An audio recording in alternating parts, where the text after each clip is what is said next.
إن الحمد لله نحمده ونستعينه ونستغفره ونعوذ بالله من شرور أنفسنا ومن سيئات أعمالنا من يهده الله فلا مضل له ومن يضلل فلا هادي له وأشهد أن لا إله إلا الله وحده لا شريك له وأشهد أن محمدا عبده ورسوله أما بعد. On remercie Allah subhanahu wa ta'ala pour ses biens, ses grâces, tout ce qu'il nous accorde. Et on lui demande de déverser ses grâces et bénédictions sur le prophète Mohammed sallallahu alayhi wa sallam, sa famille, ses compagnons et tous ceux qui les ont suivis jusqu'au jour de la rétribution.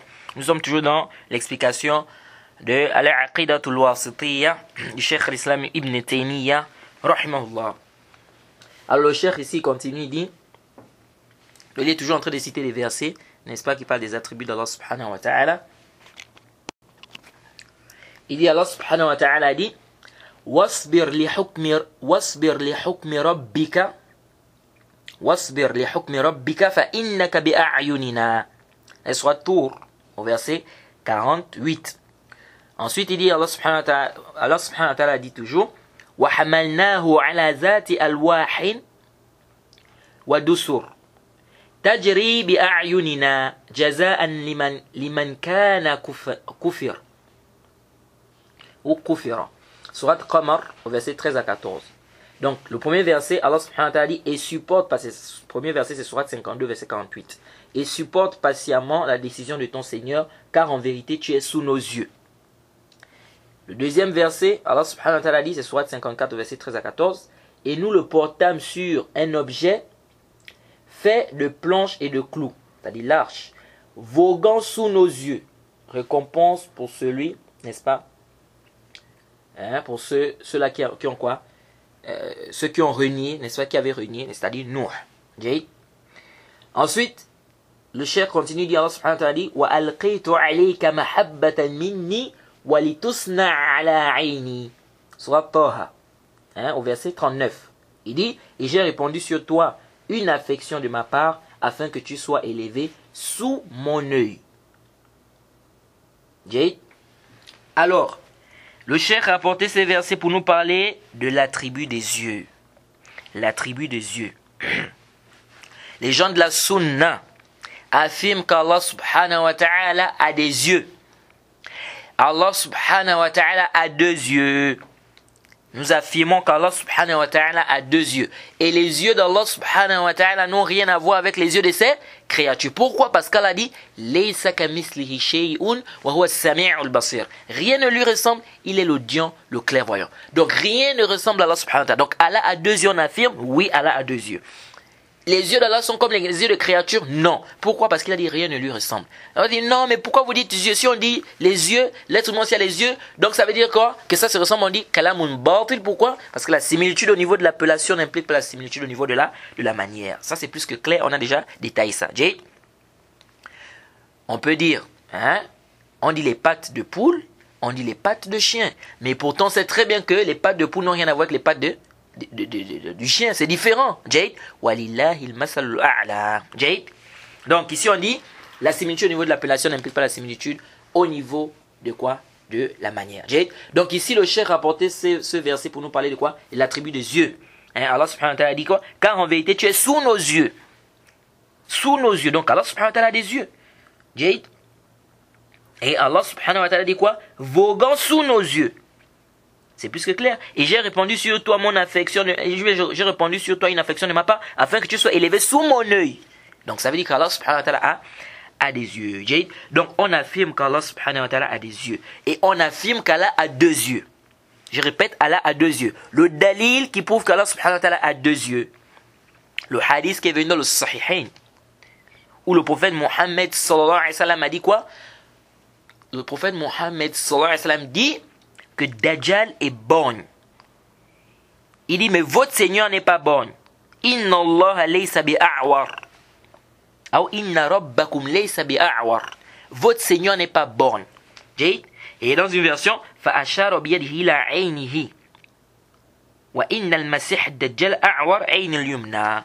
Le hadith nous dit quoi? Que le prophète a dit, votre Seigneur n'est pas borgne. Et il a fait signe de sa main, n'est-ce pas, au niveau de son œil. Et il a dit quoi? Masih Dajjal, il est borgne de l'œil droit.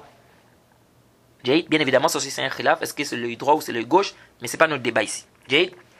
Donc ça c'est un hadith qui est plus que clair, qui nous prouve qu'Allah subhanahu wa ta'ala a deux yeux. Le prophète dit ici que Dajjal est borgne et que votre Seigneur n'est pas borgne.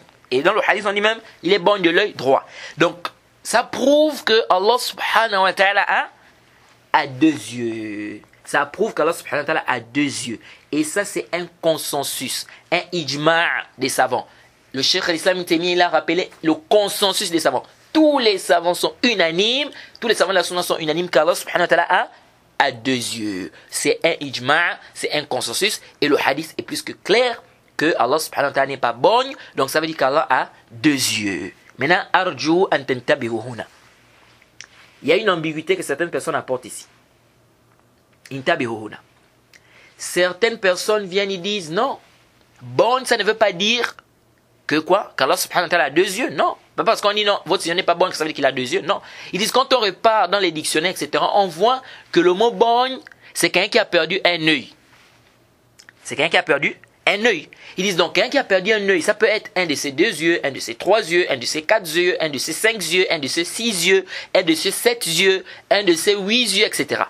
Donc c'est pas forcément un de ses deux yeux. On a dit c'est quelqu'un qui a perdu un œil, ou bien qui a perdu un de ses yeux. Donc on ne sait pas ce que c'est un de ces deux yeux, un de ces trois yeux, un de ces quatre yeux. Donc on ne peut pas venir dire ici que ce hadith prouve qu'Allah subhanahu wa ta'ala a deux yeux. Pourquoi? Parce qu'ils disent, bon, c'est quelqu'un qui a perdu un de ses yeux. Maintenant, un de ses yeux, est-ce que c'est un de ses deux yeux, un de ses trois yeux, un de ses quatre yeux? C'est pas spécifique, c'est pas clair, c'est pas quoi? Ce n'est pas mentionné. Effectivement, quand vous allez dans les définitions, dans les dictionnaires, etc., vous trouvez en français dans les dictionnaires, vous dit quelqu'un qui a perdu un de ses yeux.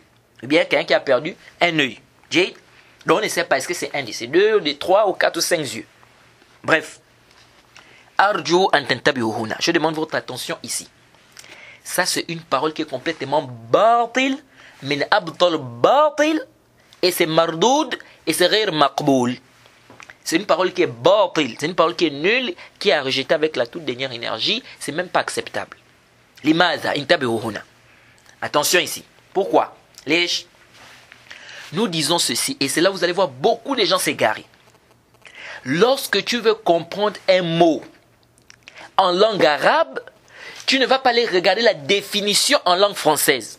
Va regarder la définition en langue arabe. Beaucoup de gens s'égarent ici. Tu veux connaître un mot en langue arabe, qu'est-ce que ça veut dire? Tu ne vas pas regarder la définition en langue française, non. Tu vas regarder la définition en langue arabe.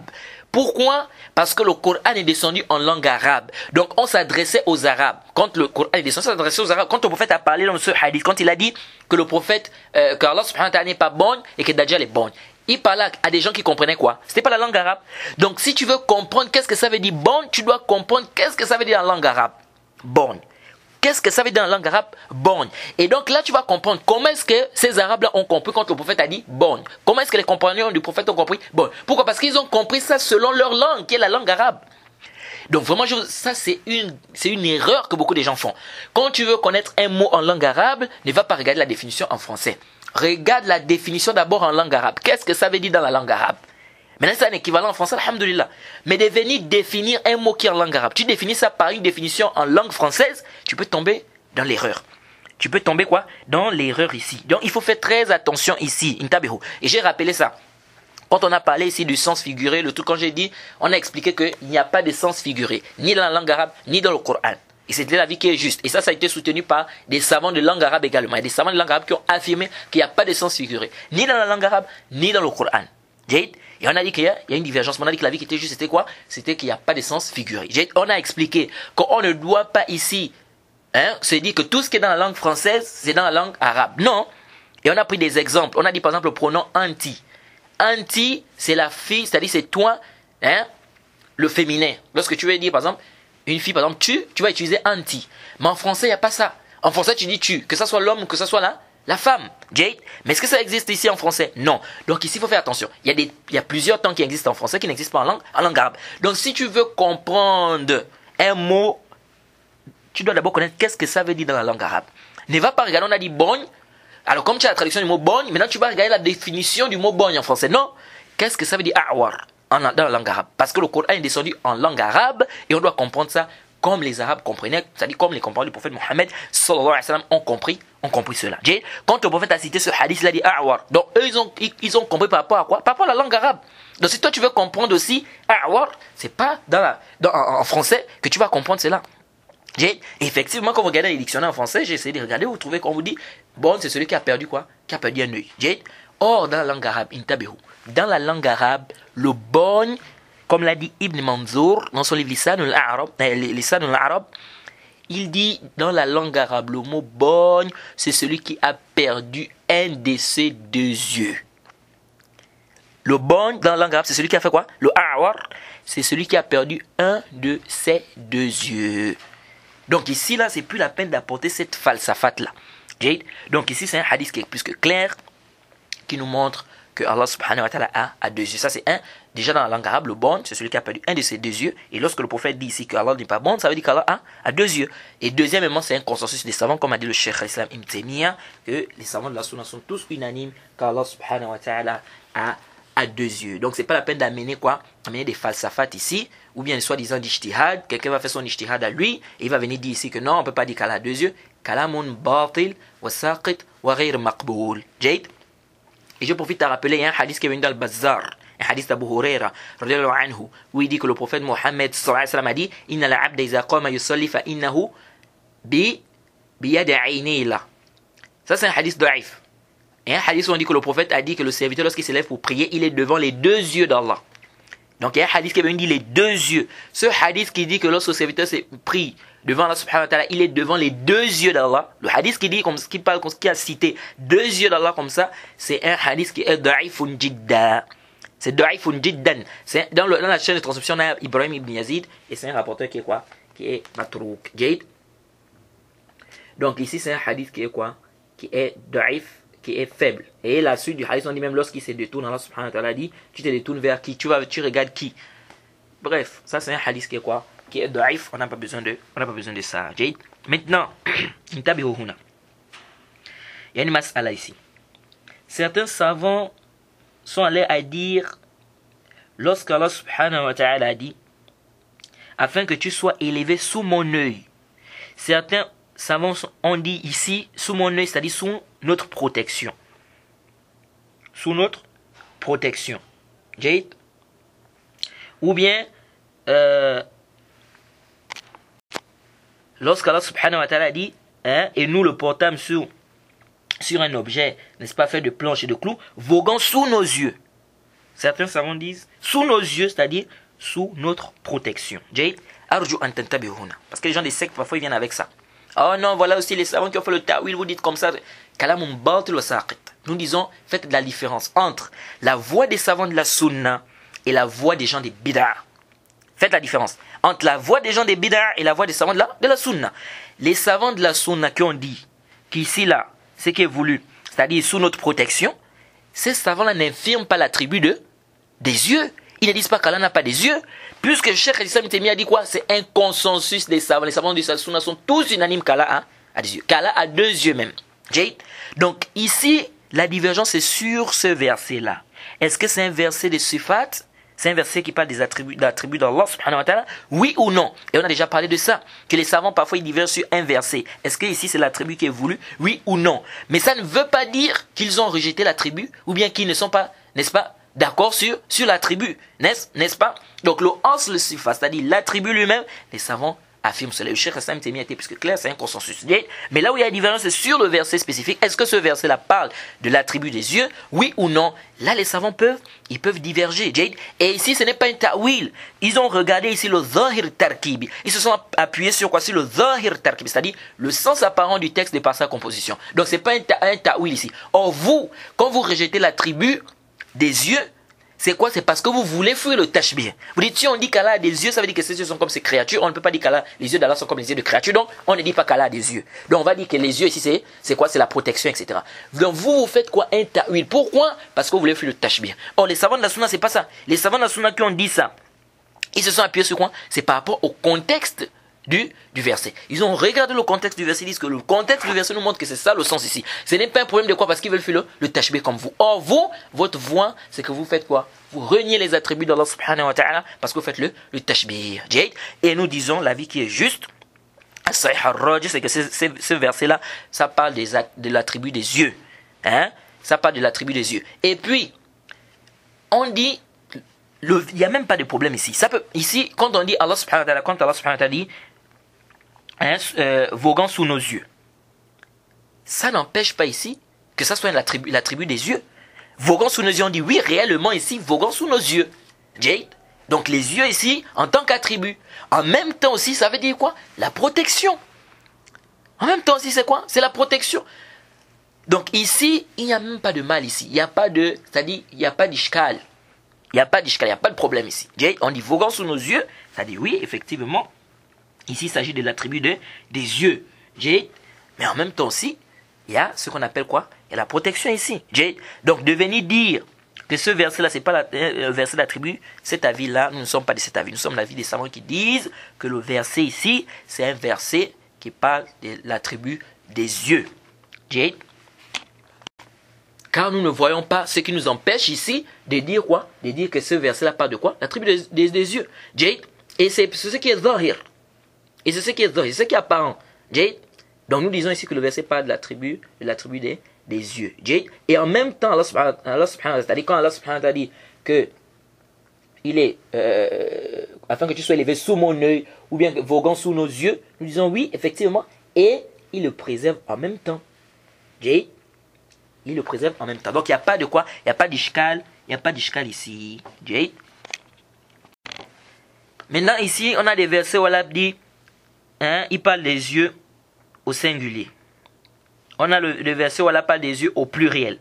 Comment comprendre? Et lorsqu'on dit qu'Allah a deux yeux, ça revient à ce qu'on avait déjà parlé. Donc ce qu'on a déjà parlé sur les mains là-bas, c'est presque la même chose ici. Que quand on dit ici, quand Allah subhanahu wa ta'ala dit sous mon œil, ça n'infirme pas, ça ne veut pas dire qu'il n'a pas deux yeux. Et bien quand il a dit les yeux, ça ne veut pas dire quoi? Ça ne veut pas dire qu'il n'a pas deux yeux. On a déjà détaillé ça quand on a parlé de l'attribut des mains. Alors le Cheikh l'Islam continue, il dit قوله وقد سمع الله قول التي تجادلوك في زوجها وتشتكي إلى الله والله يسمع تحاوركما إن الله سميع بصير إن الله سميع بصير. C'est Mujadala, soit 58 au verset 1. وقوله لقد سمع الله قول الذين قالوا إن الله فقير ونحن أغنياء. Soit 3 au verset 181. أم يحسبون أنا لا نسمع سرهم ونجواهم بلى ورسلنا لديهم يكتبون. C'est Surat 43 verset 80.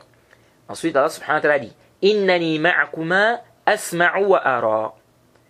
Allah subhanahu wa ta'ala continue dit, Allah subhanahu wa ta'ala dit dans un autre verset, Alam ya'lam bi anna Allah yara. Surat Al-Alaq au verset 14. Allah subhanahu wa ta'ala dit aussi, Alladhi yaraka hina taqum wa taqallubaka fi sajidin. Innahu huwa as-sami'ul alim. Surat Shu'ara au verset 218 à 220. وقل اعملوا فسيرى الله عملكم ورسوله والمؤمنون. Surat Tawbah verset 100, Surat 9 donc au verset 105. Alors le cheikh ici nous a cité des versets. Le premier verset il dit, Allah subhanahu wa ta'ala dit, Allah a bien entendu la parole de celle qui discutait avec toi à propos de son époux et se plaignait à Allah subhanahu wa ta'ala. Allah entend votre conversation, ou bien Allah entendait votre conversation, car Allah est audient et clairvoyant. Ensuite, il a mis le verset où Allah subhanahu wa ta'ala dit, Allah a entendu la parole de ceux qui ont dit, certes Allah est pauvre, nous sommes riches. Ensuite, il a mis le verset où Allah subhanahu wa ta'ala dit, ou bien escompte-t-il que nous n'entendons pas leurs secrets, ni leurs délibérations, mais si nos anges prennent note auprès d'eux. Ensuite, Allah subhanahu wa ta'ala dit, je suis avec vous, c'est-à-dire vous deux, j'entends et je vois. Allah subhanahu wa ta'ala dit encore dans un autre verset, dans une autre sourate, un autre verset, il dit, ne sait-il pas qu'Allah subhanahu wa ta'ala le voit? Ne sait-il pas qu'Allah subhanahu wa ta'ala voit? Et sourate Al-Alaq au verset 14. Ensuite, il dit, Allah subhanahu wa ta'ala dit, hein, celui qui te voit lorsque tu te lèves. N'est-ce pas? Et les gestes parmi ceux qui se... Et voit également quoi? Hein, tes gestes parmi ceux qui se prosternent. Donc celui qui te voit lorsque tu te lèves et celui qui voit tes gestes parmi ceux qui se prosternent. Il est l'audient et l'omniscient. Et Allah subhanahu wa ta'ala dit, œuvrez, Allah verra vos œuvres, le messager également, et les croyants. Alors le cheikh est venu avec ces versets-là pour nous parler de l'attribut du sama' et du basar. Que Allah subhanahu wa ta'ala entend et Allah subhanahu wa ta'ala voit. Donc l'attribut de quoi? De lui et de la vue. Donc Allah entend et il voit. Mais est-ce que Allah entend comme les créatures? Non. Est-ce que Allah subhanahu wa ta'ala voit comme les créatures? Non. Pourquoi? Parce qu'il a dit Laysa kamislihi shay wa huwa as-sami'ul basir. Rien ne lui ressemble, il est, n'est-ce pas, l'audient et le clairvoyant. Et c'est clair que Allah n'entend pas comme les créatures. Ça, ce sont des attributs, n'est-ce pas, d'Allah subhanahu wa ta'ala. Donc nous affirmons ces attributs-là. Et il n'y a pas un temps où Allah n'avait pas ces attributs-là. C'est-à-dire, on ne va pas dire qu'il y a un temps où Allah subhanahu wa ta'ala n'entendait pas, où Allah subhanahu wa ta'ala, n'est-ce pas, ne voyait pas. Non. C'est des attributs qu'Allah subhanahu wa ta'ala a toujours eu.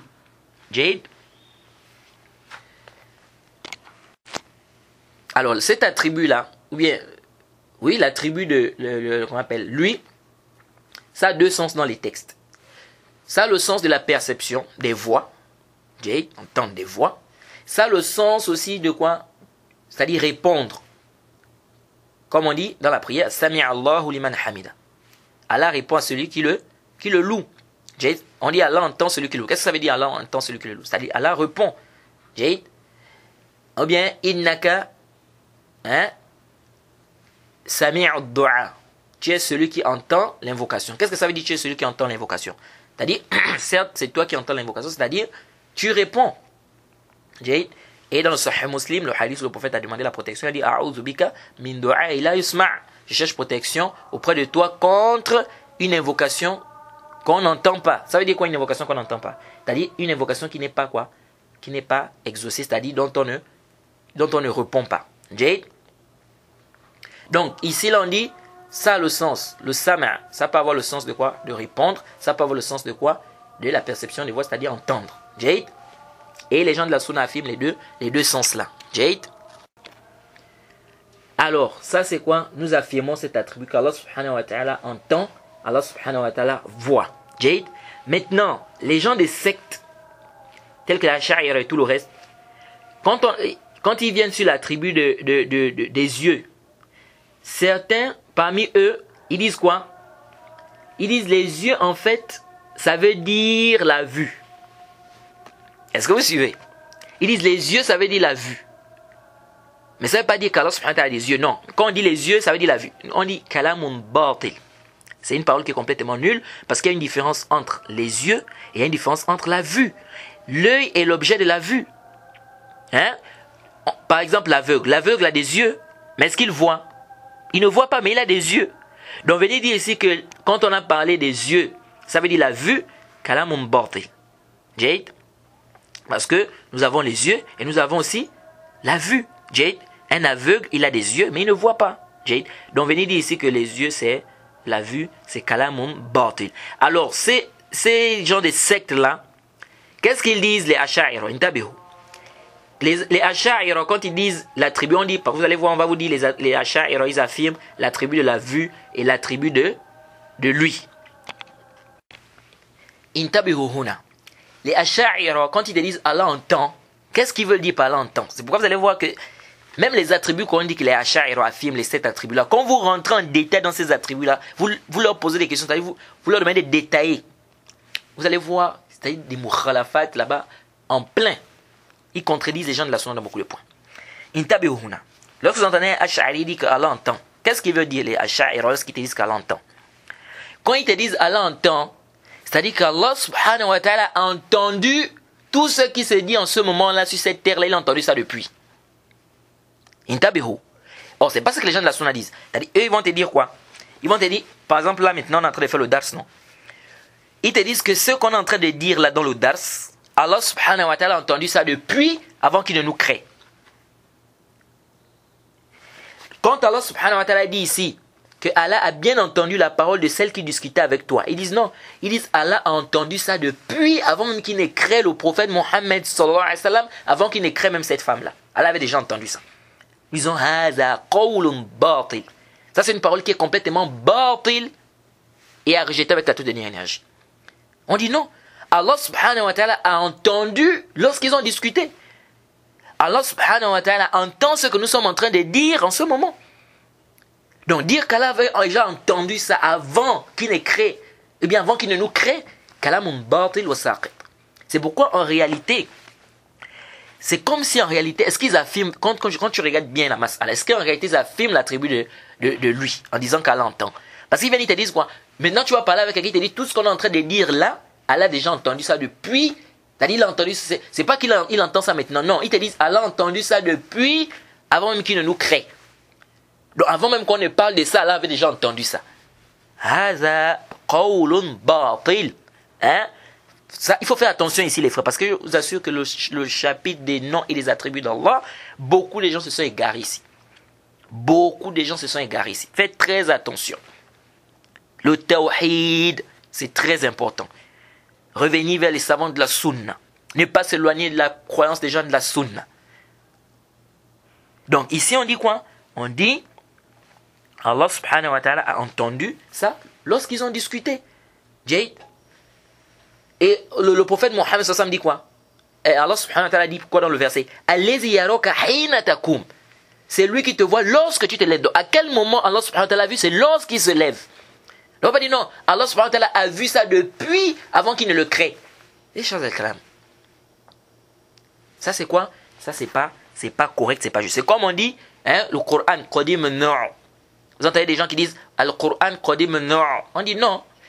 Ça c'est ibara qui n'est pas juste. Laysa bisahih. On dit kalamullah, oui, qadim an-nu'. Mais quant au Coran, non.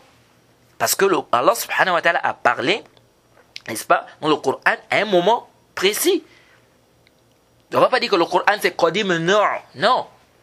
Intabihu li hadha. Faites très attention à cela parce que beaucoup de gens se sont égarés ici. Jade. Donc les Ash'ari ils vont te dire ça. Hein, beaucoup de sectes, hein, ils vont te dire ça. Que quoi? Quand on dit ici, pardon, c'est connu des Ash'ari d'ailleurs, ils vont te dire quoi? Que quand on dit qu'Allah entend, c'est-à-dire qu'il a entendu tout ce qui s'est dit maintenant là, depuis, avant même qu'il ne nous crée. Il a vu tout ce qui s'est fait maintenant, depuis avant qu'il ne nous crée. Jade, nous disons quoi? Nous disons que ça c'est pas la croyance des gens de la sunna. Jade, donc on dit Allah subhanahu wa ta'ala entend. Jade, et Allah subhanahu wa ta'ala entend ce qui s'est dit en ce moment-là, il entend ça. On ne va pas dire que non, il a entendu ça depuis, avant même qu'il ne nous crée, il a entendu ça depuis, avant qu'on ne parle. Eshaz al-kalam. Hein? Eshaz. On dit quoi? Ça c'est pas quoi? Ça c'est pas juste, c'est pas correct. C'est pourquoi vous allez voir, ils vont m'amener même des bid'a même dans les Ash'ari. Ils vont te dire Allah entend sans oreille. Ça c'est même des bid'a ça. Allah entend sans oreille. Vous avez eu ça où? Allah entend sans oreille. Allah entend sans oreille. Pourquoi vous amenez ça? Ça cherche quoi ici? On dit simplement qu'Allah subhanahu wa ta'ala entend. Maintenant, de venir dire Allah entend sans oreille, non. C'est pourquoi on dit la croyance des gens de la sunna, c'est quoi? Les attributs qui ont été infirmés, on infirme. On a dit Allah ne dort pas, Allah ne somnole pas, Allah ne meurt pas, on infirme. Les attributs qu'Allah a affirmés, on affirme. Maintenant, les attributs, on n'a pas de dalil, on n'a pas l'infirmation, on n'a pas Ici, on ne fait pas quoi? On ne rentre pas là-dedans. On n'infirme pas ça, on n'affirme pas. Donc, on ne dit pas qu'Allah a des oreilles, on ne dit pas aussi qu'Allah n'a pas des oreilles, parce qu'on n'a pas de dalil dans ça. Donc, intabihu li hadha les frères. Faites très attention, parce que les gens se sont égarés ici, là, dans ce chapitre-là, dans plusieurs de ces points-là.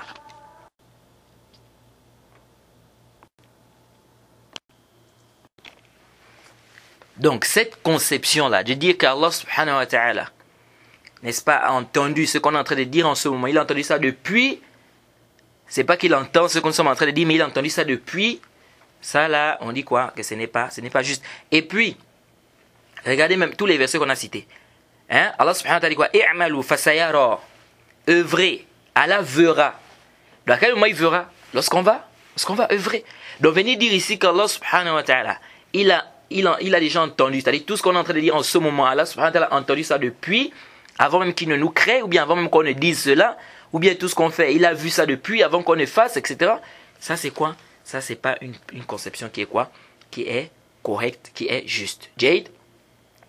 Et les Mu'tazila, eux aussi, ils ont contredit les gens de la Sunna, concernant la tribu de quoi? Concernant la tribu du Sama' et du Basar, c'est-à-dire lui et la vue. Certains parmi eux disent, quand on dit qu'Allah subhanahu wa ta'ala entend, il dit ça ne veut pas dire en fait qu'Allah entend. C'est-à-dire ça ne veut pas dire qu'Allah subhanahu wa ta'ala entend des voix, etc. Non, ça veut dire qu'il sait. Ils disent quoi? Quand on dit qu'Allah entend, ça veut dire qu'il connaît, ça veut dire qu'il sait. Donc si on dit par exemple qu'Allah subhanahu wa ta'ala a entendu, n'est-ce pas, telle ou telle chose, ils disent non, ici entendu, c'est-à-dire il sait. Nous disons Haza qawlun batil. C'est une parole qui est nulle. Pourquoi? Et elle est fausse. Parce qu'il y a une grande différence entre entendre et savoir. Comment ça? Le sourd, il sait qu'on parle à côté de lui. Quelqu'un qui est sourd, il sait, il voit comment les lèvres sont en train de bouger, il sait que les gens sont en train de parler. Mais est-ce qu'il entend? Non. Il n'entend pas. Mais il sait qu'on est en train de parler. Donc il y a une différence entre entendre et savoir. Et les textes sont plus que clairs. Les textes ont dit Allah entend. Maintenant quand vous vous dites non, il n'entend pas, entendre ici ça veut dire il sait. Et Shaz al-Kalam. Donc tout ça c'est quoi? Tout ça c'est complètement batil et c'est à rejeter avec la toute dernière énergie. Donc venez dire ici qu'Allah subhanahu wa ta'ala entend. Quand il a dit qu'il entend, ça veut dire qu'il sait. Ça ne veut pas dire qu'il entend, c'est-à-dire il entend des voix, etc. Ça veut dire qu'il sait. On dit kalamun laysa bisahih. Jade. Alors le cheikh continue, il dit قوله وهو شديد المحال وقوله ومكروا ومكر الله والله خير الماكرين. Ça c'est le premier verset, c'est surat Ar-Ra'd, c'est-à-dire surat 13 au verset 13. Deuxième verset qu'on vient de citer, c'est surat 3 au verset 54.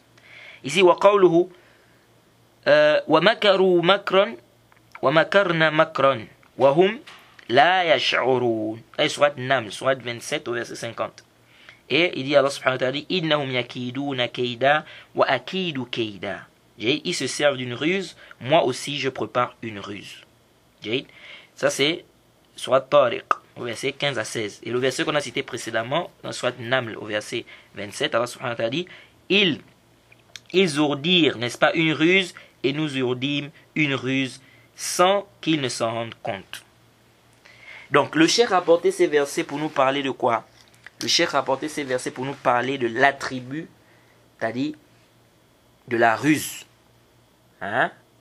du stratège aussi.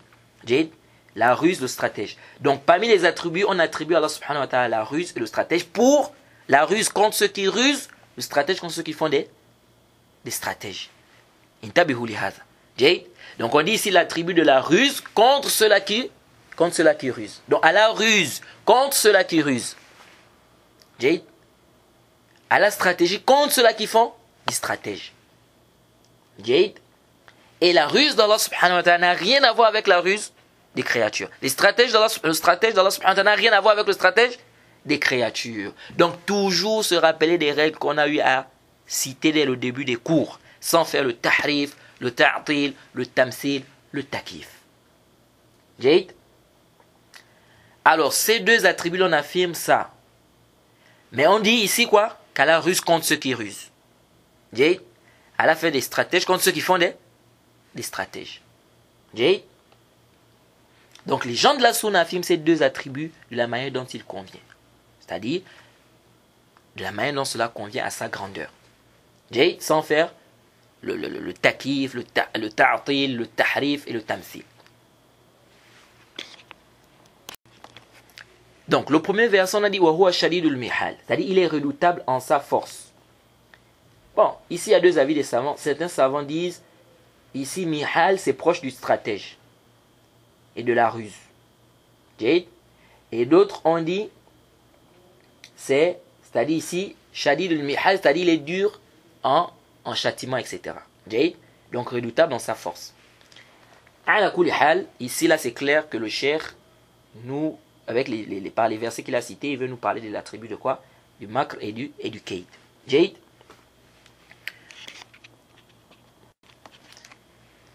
Alors, ces deux attributs-là, on ne tire pas de là un nom. On ne va pas dire qu'Allah s'appelle le ruseur. Ou bien on ne va pas dire qu'Allah s'appelle le stratège. Non, Jade. Donc, on ne va pas tirer de ces deux attributs-là quoi? Un nom, Jade. Et puis ici, la ruse ou bien le stratège, ça peut avoir un bon sens ou un mauvais sens. Jade. Ça a un bon sens lorsque ça comprend quoi? La justice, la rétribution de celui qui mérite. Ou de celui qui le mérite. Jade. C'est-à-dire, ici, quand on parle de la ruse, bien le stratège, c'est un bon sens qu'on parle de quoi? De rétribution ou de justice, n'est-ce pas? À celui qui le mérite. Jade. Et ça, c'est ce qui est attribué à Allah subhanahu wa ta'ala. Jade. C'est-à-dire, Allah subhanahu wa ta'ala stratège et ruse contre ceux-là qui le font. Jade. Maintenant, parce que quand on dit stratège, c'est quoi? C'est-à-dire la personne, c'est-à-dire quelque chose arrive à la personne de manière inattendue. C'est-à-dire qu'il ne s'attendait pas à cela. Jade. Les gens de l'innovation, ils ont dit, on ne peut pas dire ici qu'Allah subhanahu wa ta'ala ruse, Allah stratège, on ne peut pas attribuer ça à Allah. Jade. Donc ce n'est pas le sens réel. Ce qui est voulu ici par il ruse, stratège et tout, ils ont dit stratège, ça veut dire la rétribution. Stratège, le sens des stratèges, ça veut dire la rétribution. Nous disons hadha kalamun batil. Ça c'est batil. Là, dalil alayhi. Il n'y a pas de dalil qui vient ou le dalil qui prouve cela. Que stratège, ça veut dire la rétribution. Donc, intabihu. Donc, on a bien dit ici qu'on affirme les noms et les attributs d'Allah sans faire le tahrif. Donc, on connaît le sens de stratège. On connaît ce que ça veut dire stratège, c'est connu. Donc on ne doit pas venir dire non, c'est pas ça le sens ici c'est ça, le sens ici c'est la rétribution. Où est le dalil de ça? Tout ça parce que ils ont fait quoi? Ils ont fait ici le tashbih, ils ont fait la ressemblance, c'est-à-dire ils ont fait une ressemblance entre Allah et ses créatures. C'est pourquoi ils sont tombés là. Parce que comme ils ont fait la ressemblance, ils se sont dit que la ruse d'Allah est comme la ruse des créatures, le stratège d'Allah c'est comme le stratège des créatures. Donc pour fuir cela, ils étaient obligés de faire le c'est-à-dire ils se sont mis maintenant à changer le sens. On dit non. On dit on affirme cela, mais ça ne ressemble pas à quoi? À l'attribut des créatures. Car Allah subhanahu wa ta'ala dit rien ne lui ressemble, il est l'audient, le clairvoyant. Certains savants de la sunna ont fait une erreur ici, par rapport à cet attribut-là. Ils lui ont donné un sens autre que son sens apparent. Parmi eux, Ibn Abdel Barr. Ibn Abdel Barr, c'est un savant qui connaît, un savant malikite. Il dit que, c'est-à-dire quand on dit qu'Allah ruse, il dit on ne dit pas qu'Allah ruse, on ne dit pas qu'Allah stratège. Ou bien Allah se moque, on ne dit pas qu'Allah se moque. Alors qu'Allah subhanahu wa ta'ala dit qu'il se moque dans la sourate Baqarah de ceux qui se moquent. Donc il dit ces attributs on n'attribue pas, mais on dit le sens qui est voulu c'est le châtiment, la rétribution, etc. Mais ça c'est une erreur. Ça contredit le consensus le ijma' des savants. C'est une erreur et c'est pourquoi on dit qu'un savant n'est pas quoi? Il n'est pas infaillible. Un savant n'est pas infaillible. Un savant il peut faire des erreurs, il peut se tromper. Donc ici l'on dit quoi? Ça c'est une erreur du cheikh ou de l'imam Ibn Abdel Barr. Alors, certains savants ont expliqué qu'on appelle le makr comme étant quoi? C'est-à-dire c'est lorsque un serviteur par exemple il fait, à chaque fois il fait un péché,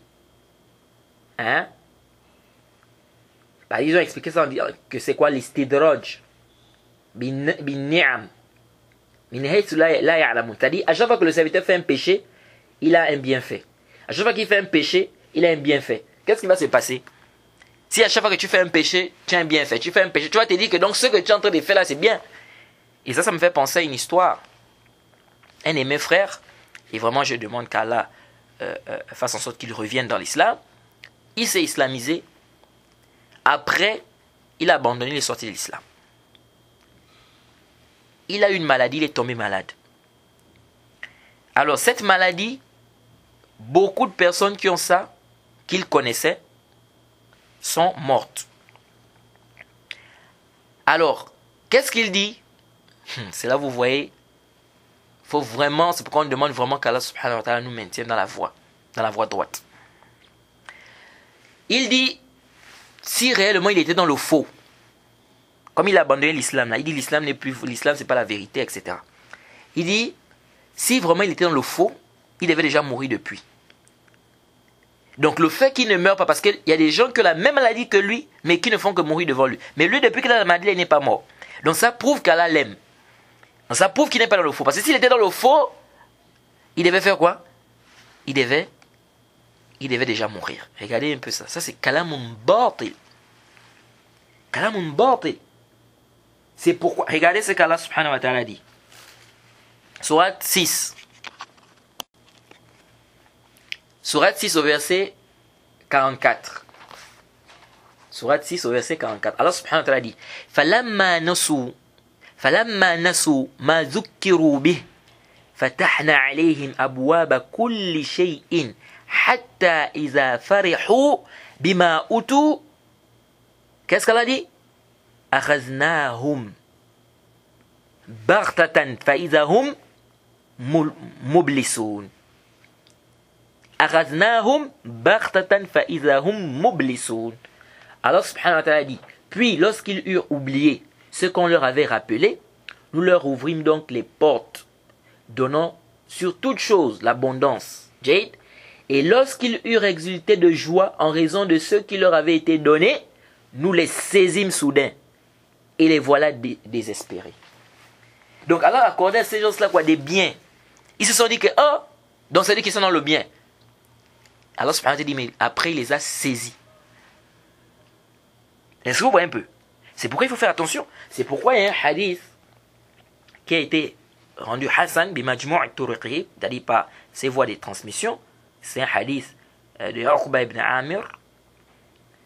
C'est un hadith, normalement il y a une faiblesse, mais ça se renforce quand on regroupe les chaînes de transmission. Et ça a été authentifié par le Cheikh Al-Albani dans le Sislat al-Hadith al-Sahiha, le hadith numéro 413. Où on dit que le prophète Mohammed sallallahu alayhi wa sallam dit Iza ra'ayta Allah, hein? إذا رأيت الله يعطي العبد من الدنيا ما يحب ومقيم على معصيته فاعلم أنما ذلك منه استدراج. Le prophète Mohammed sallallahu alayhi wa sallam dit quoi? Si tu vois qu'Allah subhanahu wa ta'ala donne à un serviteur dans le dunya, c'est qu'il aime et il est toujours en train de faire des péchés, sache que ceci est un istidraj. Jade, c'est-à-dire ça va expliquer ça comme étant quoi? Le stratège d'Allah subhanahu wa ta'ala. C'est-à-dire que là on part quoi? Allah subhanahu wa ta'ala va le prendre quoi? Étape par étape. C'est-à-dire à chaque fois qu'il fait le mal, il fait le péché, Allah subhanahu wa ta'ala lui accorde un bien. À chaque fois qu'il fait un mal, on lui accorde un bien. Donc à chaque fois qu'il fait un péché, on l'accorde un bien. C'est-à-dire on l'accorde un bien, pardon. Jade. Donc ici, il va se dire quoi? Il va se dire que à chaque fois qu'il fait un péché, on accorde un bien. Il se dit peut-être que ce qu'il est en train de faire, c'est quoi? C'est bien. Alors qu'en réalité, et c'est pourquoi le musulman ne doit pas faire quoi? Il ne doit pas regarder ça. Vous allez voir des musulmans, il est dans la pauvreté. Il prie, il adore Allah subhanahu wa ta'ala. Il voit un kafirun qui est quoi? Qui est en train, qui vit dans la richesse, dans l'aisance. Il dit comment se fait-il que moi j'adore Allah et je vis dans la pauvreté. Lui il fait du koufr, c'est un kafir et il vit comme ça dans l'aisance. Parfois il fait quoi? Il commence à douter, il dit est-ce que l'islam c'est la vérité? Il fait quoi? Il sort de l'islam, il abandonne l'islam. Parce qu'il va se dire quoi? Il va se dire non. Comment c'est fait? C'est que moi, j'adore Allah subhanahu wa ta'ala mais je suis pauvre. Mais lui, il n'adore pas Allah, il fait même le koufr, mais il vit dans l'aisance. Ça c'est quoi? C'est le djhal.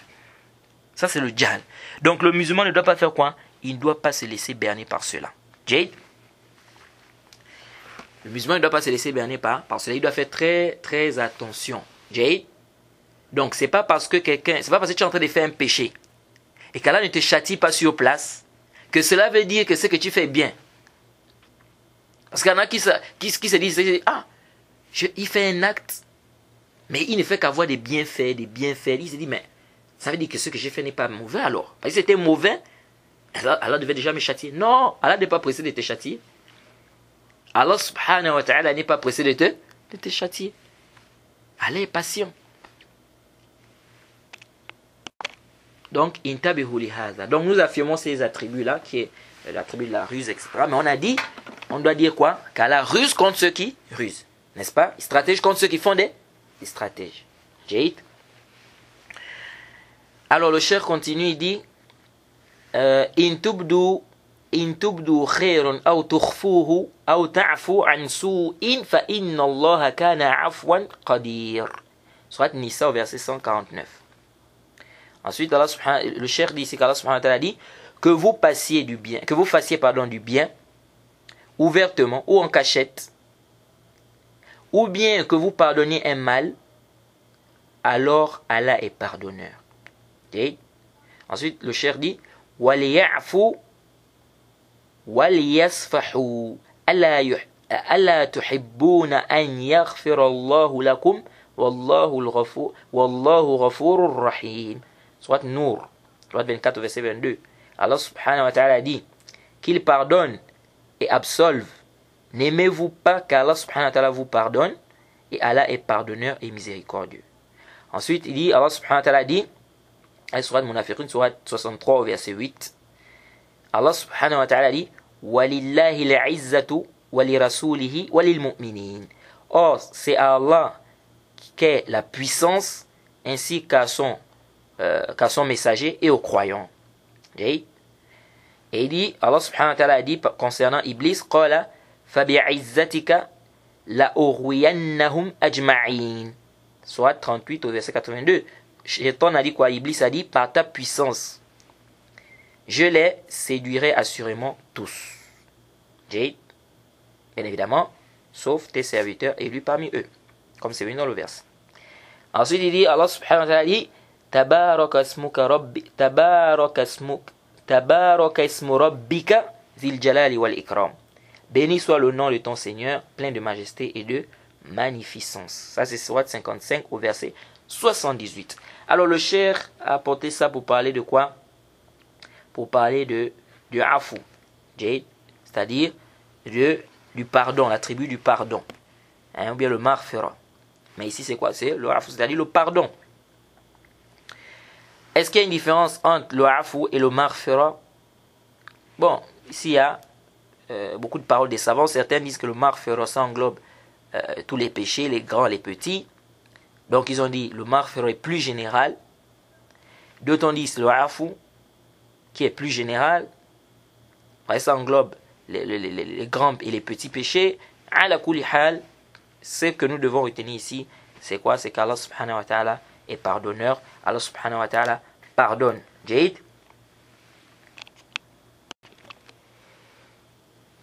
Alors,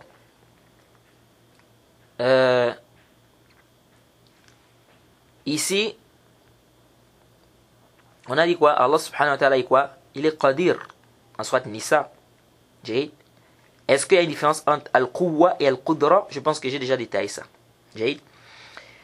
Dans parmi les versets que le cheikh a cités ici, le verset où Allah subhanahu wa ta'ala dit, or, c'est Allah qui a la puissance ainsi qu'à son messager et aux croyants. Parmi les attributs d'Allah, on a ce qu'on appelle la puissance. La puissance fait partie des attributs d'Allah subhanahu wa ta'ala. Et c'est un attribut d'essence. Et ce n'est pas créé. La puissance n'est pas créée. La puissance d'Allah n'est pas créée. On a déjà dit que les attributs d'Allah ne sont pas créés. Parce que dire que les attributs d'Allah sont créés, c'est dire qu'Allah subhanahu wa ta'ala est créé. Donc Allah subhanahu wa ta'ala a la puissance. La puissance fait partie des attributs d'Allah subhanahu wa ta'ala. Et Shaitan a dit quoi ici? Il dit par ta puissance. Je les séduirai assurément tous. Par ta puissance. Donc, parmi les attributs d'Allah subhanahu wa ta'ala, nous avons la puissance. Mais dans le verset, on a dit quoi? Que c'est Allah qui a la puissance ainsi qu'aux messagers et aux croyants. Donc, c'est comme si aussi le messager a la puissance, les croyants aussi ont la puissance. Mais est-ce que la puissance du messager, la puissance des croyants est semblable à la puissance d'Allah subhanahu wa ta'ala? Bila shak, non. Il n'y a aucun doute quoi que ce n'est pas pareil. Pourquoi? Parce qu'on a déjà dit Laysa kamithlihi shay'un wa huwa as-sami'ul basir. Rien ne lui ressemble, il est l'audient et le clairvoyant. Alors, le cheikh continue. Maintenant, là, le cheikh va commencer à nous citer des versets où Allah subhanahu wa ta'ala infirme plusieurs attributs faussement attribués. C'est-à-dire qu'Allah subhanahu wa ta'ala va infirmer ici plusieurs attributs qui ont été faussement attribués à Allah subhanahu wa ta'ala. Il dit wa qawluhu wa'budhu wastabir li'ibadatihi hal ta'lamu lahu samiyya. soit Maryam au verset 65. Et il dit, Allah subhanahu wa ta'ala dit, وَلَمْ يَكُنْ لَهُ كُفُوًا أَحَدٌ, que il n'a point d'égaux, et nul n'est égal à lui. Allah subhanahu wa ta'ala dit, encore ça, soit Ikhlas. Allah subhanahu wa ta'ala dit, soit Baqarah, verset 22, فَلَا تَجْعَلُوا لِلَّهِ أَنْدَادًا وَأَنْتُمْ تَعْلَمُونَ. Ne donnez pas là des égaux alors que vous savez cela.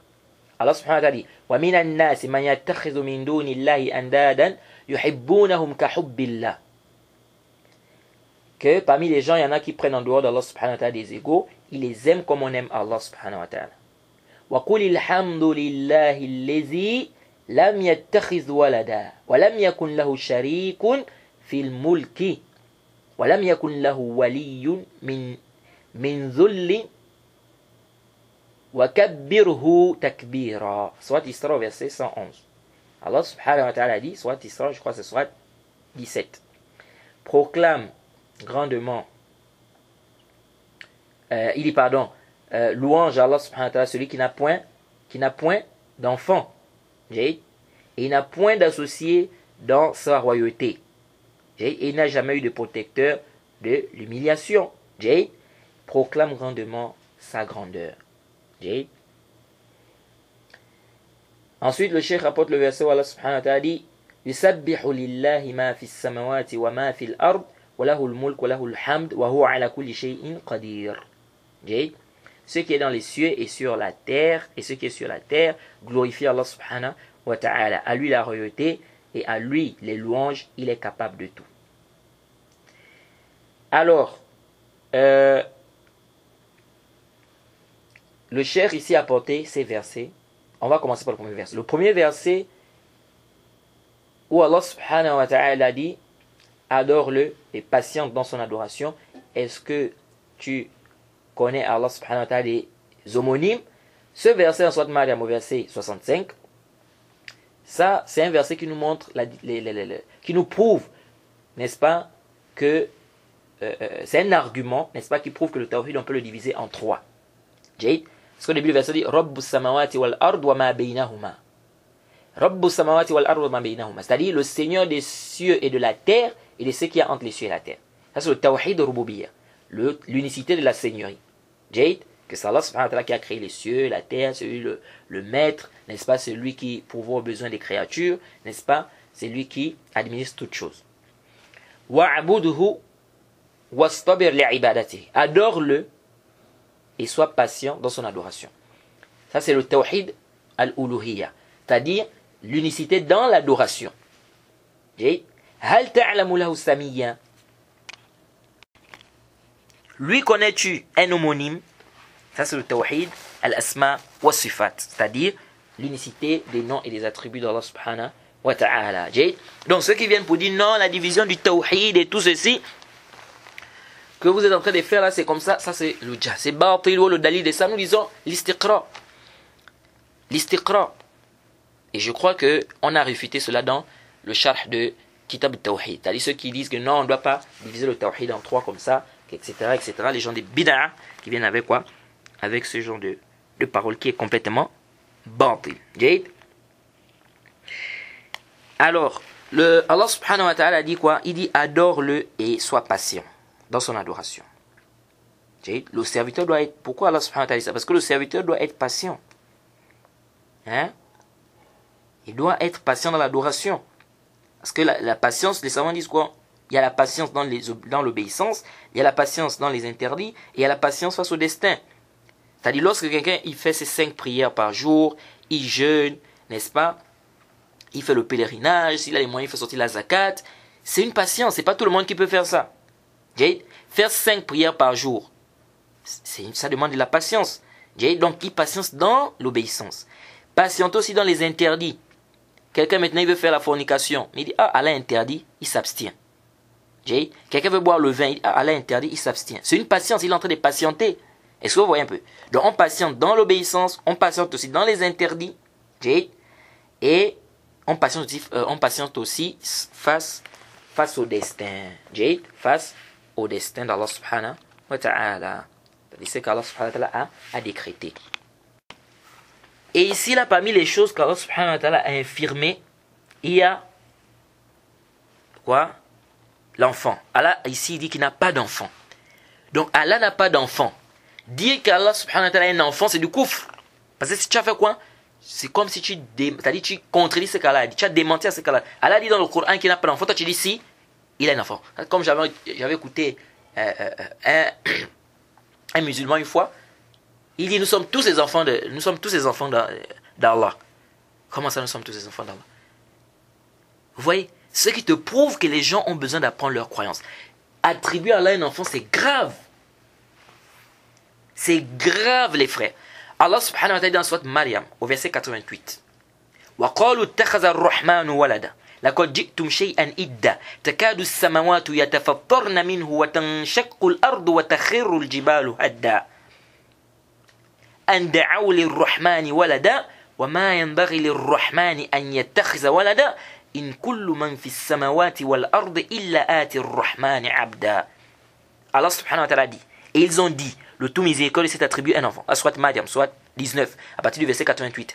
Et ils ont dit, le tout miséricordieux s'est attribué un enfant. Vous avancez là certes une chose abominable. Peu s'en faut que les cieux ne s'en trouvent à ces mots, que la terre ne se fonde et que les montagnes ne s'écroulent, du fait qu'ils ont attribué un enfant au tout miséricordieux. Alors qu'il ne convient nullement au tout miséricordieux d'avoir un enfant.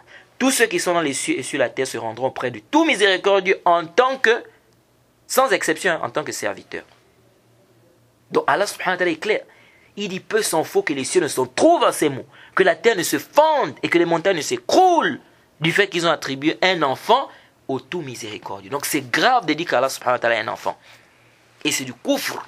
Allah n'a pas engendré et il n'a pas été engendré et nul n'est égal à lui. Jade. Alors Allah subhanahu wa ta'ala a dit quoi? Il est capable de tout. Est-ce que ici Allah subhanahu wa ta'ala est capable d'avoir un enfant? Allah est capable d'avoir un enfant? Ouais, une fois, j'ai posé la question dans une mosquée. Les gens ont dit Subhanallah, Subhanallah, Subhanallah. Non, il ne faut pas dire Subhanallah. Allah subhanahu wa ta'ala dit, Surat 39 au verset 4. Surat 39 au verset 4. لو أراد الله أن يتخذ ولدا لاصطفى مما يخلق ما يشاء. C'est là qui dit, Surat 39 verset 4. J'ai simplement répondu par ce verset. Allah dit, si Allah avait voulu s'attribuer un enfant, il aurait certes choisi ce qu'il eût voulu parmi ceux qu'il crée. Si Allah avait voulu s'attribuer un enfant, donc ça dit qu'Allah peut, il est capable, mais il n'a pas voulu. C'est pourquoi Allah subhanahu wa ta'ala dit quoi? Si Allah avait voulu s'attribuer un enfant, il aurait certes choisi ce qu'il eût voulu parmi ceux qu'il crée. Donc c'est plus que clair qu'Allah est capable de s'attribuer un enfant. Mais est-ce qu'Allah a un enfant? Non. Pourquoi? Il a dit clairement qu'il n'a pas d'enfant. Et il n'a pas été engendré, et il n'a pas également engendré, et nul n'est égal à lui. Dire qu'Allah subhanahu wa ta'ala a un enfant, c'est du kufr. Sarih, bawah, clair. Donc, intabihu li hadha. Alors, le cheikh, ici, continue.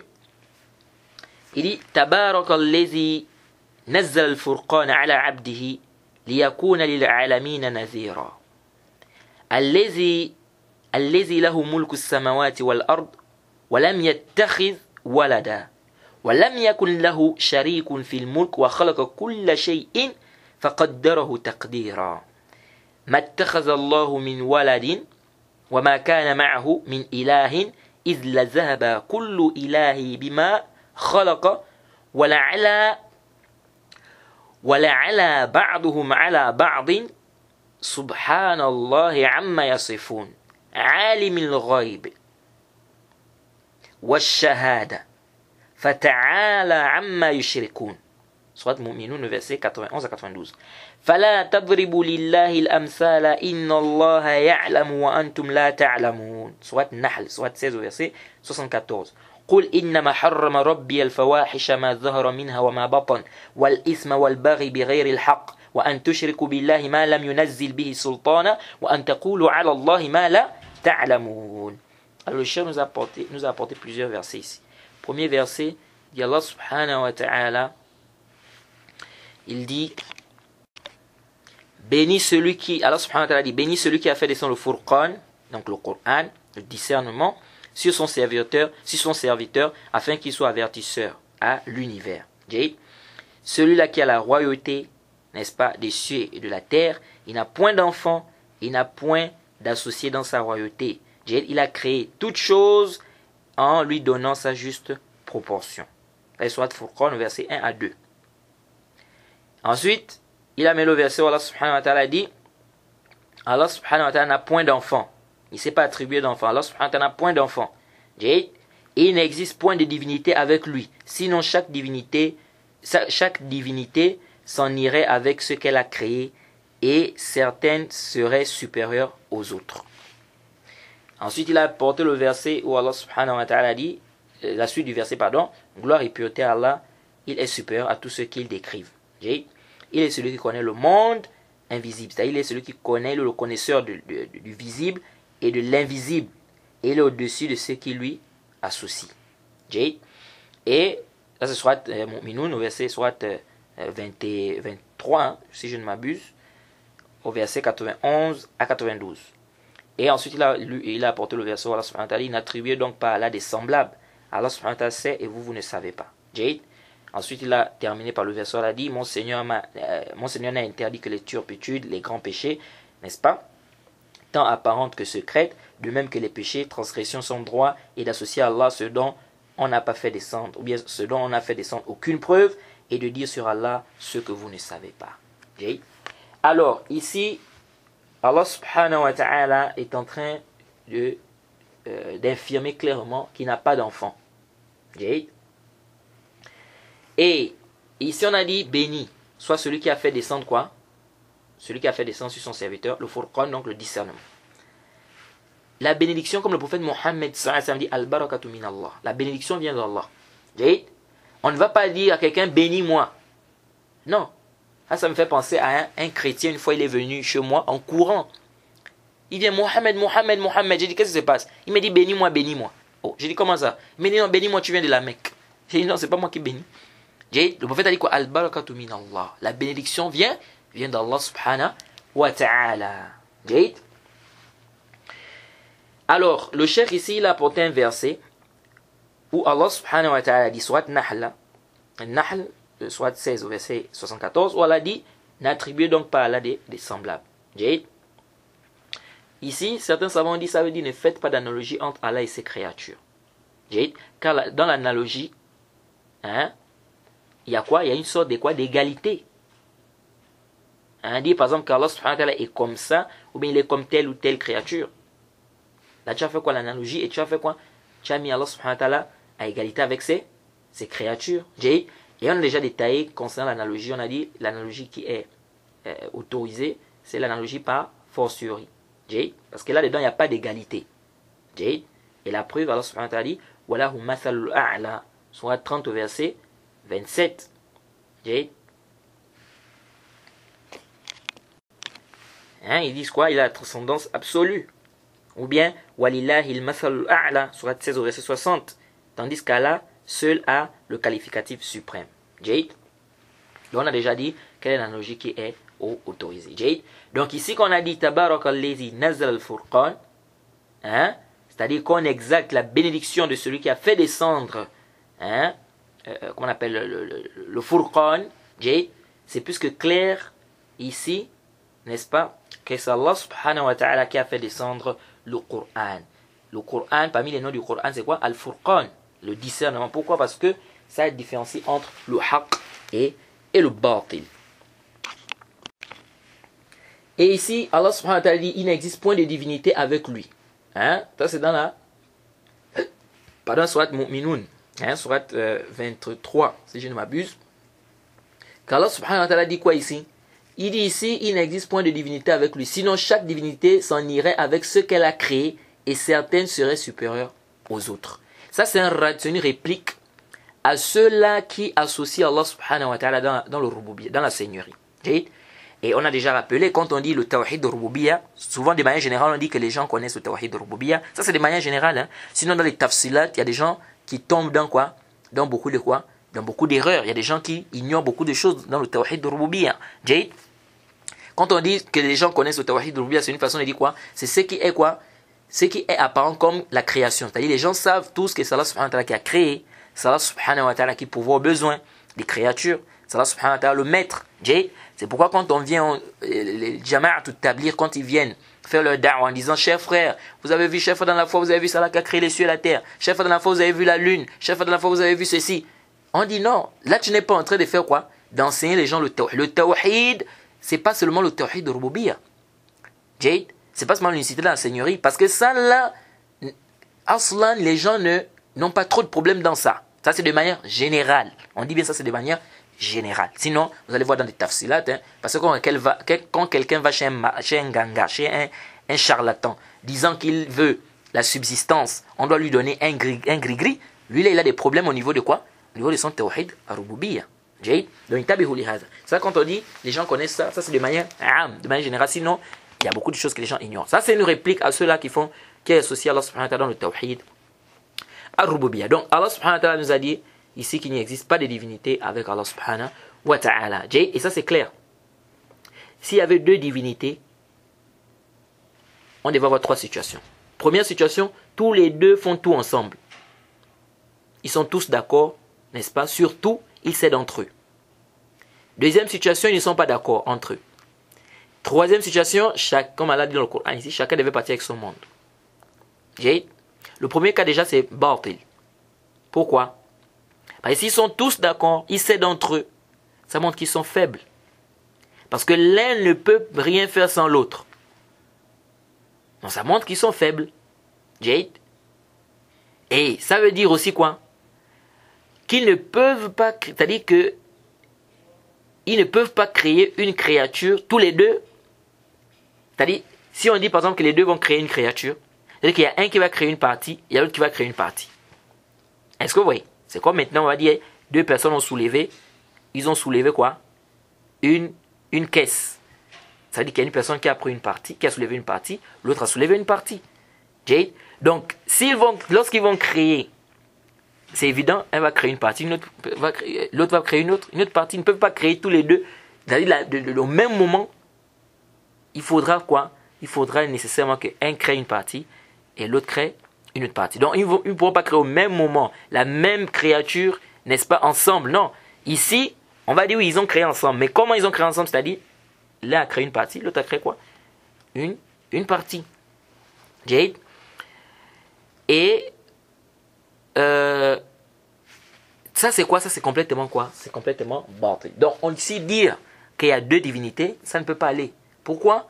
Parce que si on prend le premier cas pour dire qu'ils sont tous d'accord dans ce qu'ils font, on dit quoi? Ça montre la faiblesse. Deuxième cas, c'est qu'ils divergent. C'est-à-dire qu'ils ne sont pas d'accord dans tout ce qu'ils font.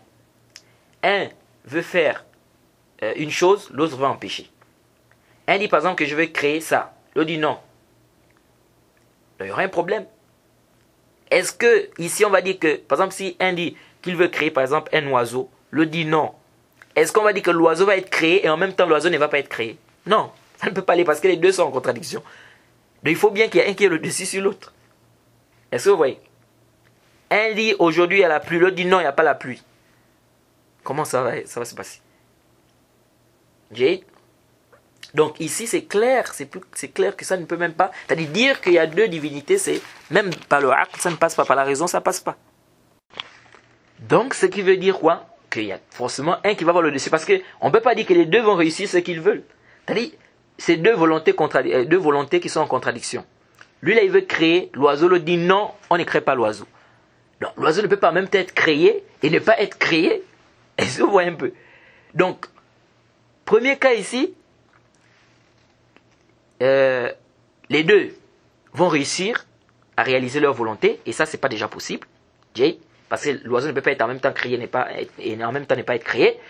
Deuxième cas, forcément il y a un qui va avoir le dessus, comme Allah subhanahu wa ta'ala a eu à dire ici. Est-ce que vous voyez un peu? Donc aujourd'hui, l'un dit il y a la pluie, l'autre dit non il n'y a pas la pluie. Il faut bien qu'il y ait un qui ait le dessus, parce que les deux volontés sont en contradiction et ça ne peut pas se réaliser. Est-ce que vous voyez un peu? L'autre dit non, ça doit bouger. L'autre dit non, ça ne doit pas bouger. Ici, c'est en contradiction. Et il nous reste donc le troisième cas. Le troisième cas, c'est quoi? C'est que chacun va aller avec son monde. Lui là, cette divinité là va avec son monde, l'autre va avec son monde. Et ça c'est aussi batil. Ça aussi c'est quoi? C'est batil bila shak. Il devait avoir une concurrence même. Donc ça aussi c'est batil. C'est complètement nul. Il dit que quoi? Que celui-là il va aller avec son monde, l'autre va aller avec son monde. Donc dire qu'il y a deux divinités, c'est-à-dire même avec la raison ça ne peut pas aller. Si on dit qu'il y a deux divinités, ça veut dire quoi?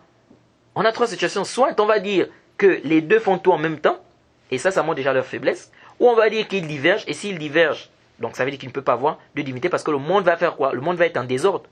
Il y aura un désordre dans le monde. L'autre dit qu'il y a la pluie, l'autre dit qu'il n'y a pas la pluie. L'autre dit qu'il y a le tremblement de terre, l'autre dit qu'il n'y a pas de tremblement de terre. L'autre dit que c'est aujourd'hui la fin du monde, l'autre dit que c'est pas aujourd'hui la fin du monde. Est-ce que vous voyez un peu? Et troisième cas, chacun va partir avec son monde. Et ça aussi c'est complètement batil. Donc, ça c'est plus que clair. Allah subhanahu wa ta'ala nous dit dans le Coran clairement que s'il y avait deux divinités, qu'est-ce qui devait se passer? Chaque divinité s'en ira avec ce qu'elle aura créé. Ou certaines seraient supérieures à d'autres, évidemment. Donc ça c'est plus que clair pour dire quoi? Que ceux-là qui vont dire qu'il y a deux divinités, n'est-ce pas?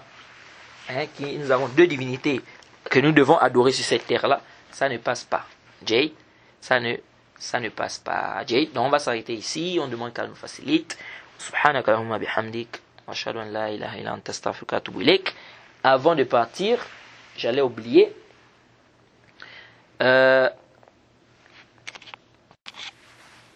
Bon, bref, on peut renvoyer ça, on peut mettre ça au cours prochain, Inch'Allah.